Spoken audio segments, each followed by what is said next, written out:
I'm with the legendary Lily Tomlin, who's the narrator of the film and also tonight's special guest. And Lily hosted for KRAMER'S Films That Changed the World, Elephants and Man, A Litany of Tragedy, the best host in the world. But we're here tonight for a very important reason. And Lily, I want to ask you, it's such a special issue to address. It's very close to my heart and yours, and I just wanted to know about how you got involved with the film and your feelings about tonight, and you must be proud. I'm really pleased to be a part of the production. I got involved, actually, luckily, happily, because my friend Coco Peru was involved with the movie, and he suggested me as someone to narrate it.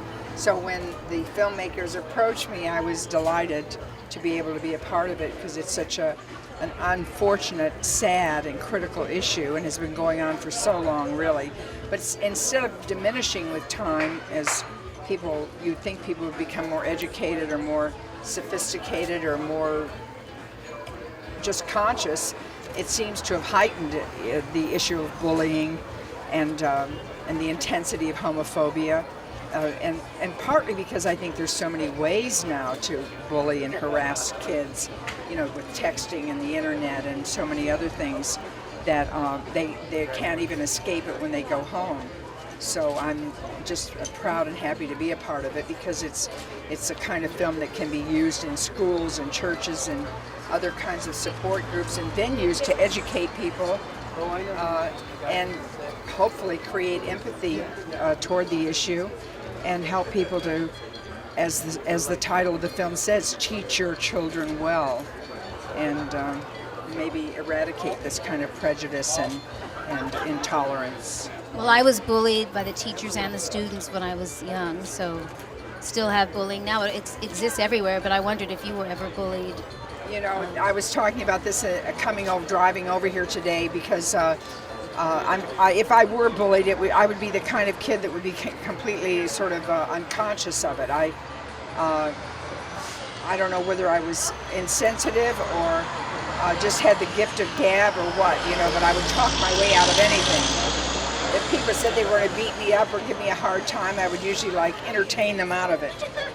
And so I was so fortunate that way, but I had a brother who was not so fortunate. I mean, he was the object of tremendous harassment and humiliation and rejection and intolerance, and he just was not as easy with it as I was with the whole social specter, and he paid a terrible price for it. I mean, he really suffered as an adolescent and a teenager, and and I'm sure he was deeply and maybe irreversibly hurt by that.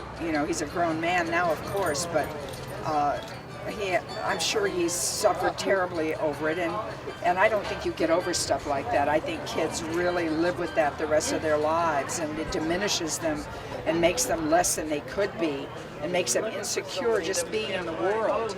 And That's true. It's a grotesque thing to be so punished and harassed and aggravated just for being who you are. And so I'm very sympathetic and understanding of the issue and concerned about it. You're the best person to narrate the movie and also be here tonight at supporting this. And I think the movie has major potential all the way around. Of course. So anything that makes a progressive step, that tries to reach out to people and shows them by example what has gone on and how hurtful it really is. And all it really takes, it's so funny, if as in the title, teach your children well.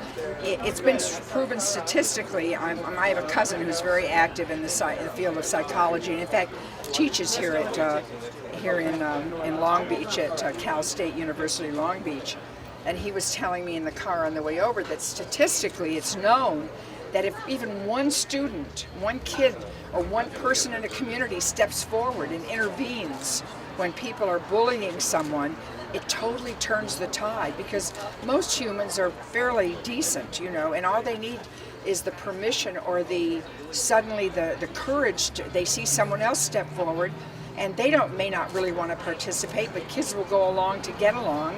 And if one kid stands up and says, hey, that's my friend, I don't like what you're doing and I don't think that's right or fair, suddenly it can change the whole dynamic.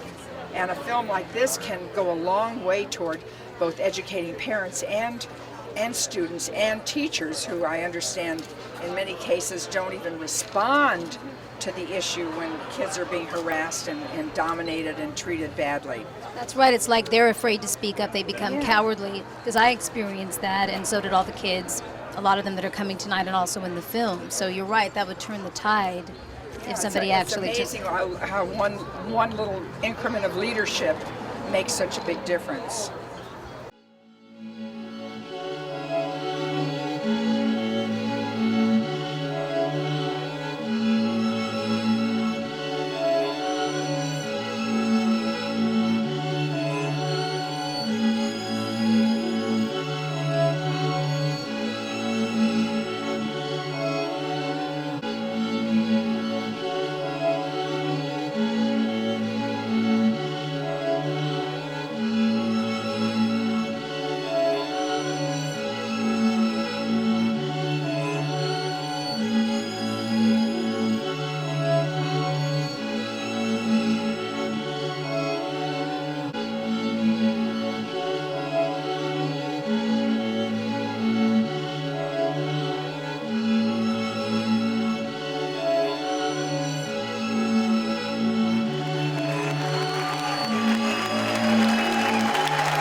That really should be reserved for the filmmakers and for the film.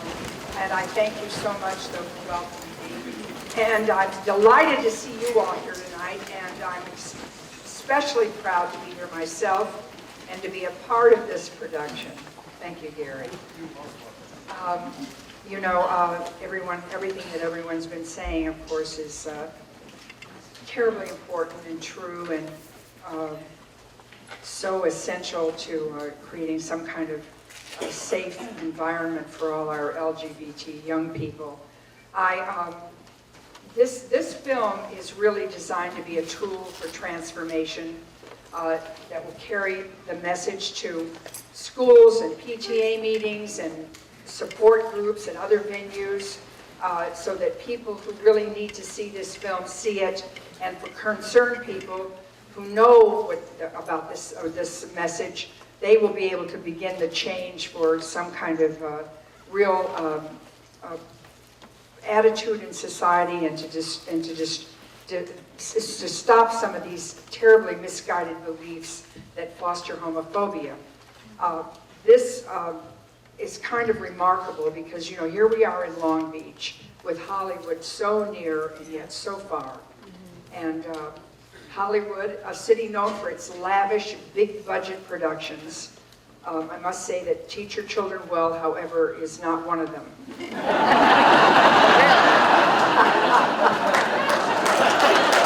so tonight, this film has been an absolute self-funding labor of love, and we need your support. That's why we billed this evening as a premiere fundraiser. I did leave out the fact that premieres are always exciting, don't you think? I mean, there is an anticipation about them because as an audience, we know that we are going to be the first to get to see a new film. And so this film is one, as I said, has been a labor of love. And we need your support to meet the numerous costs that we still face in getting this film out to people who do need to see it. I was talking to my cousin, who just happens to be a teacher at Cal State here. We were talking about, being bullying and what it was like when he was a young boy growing up in rural Kentucky.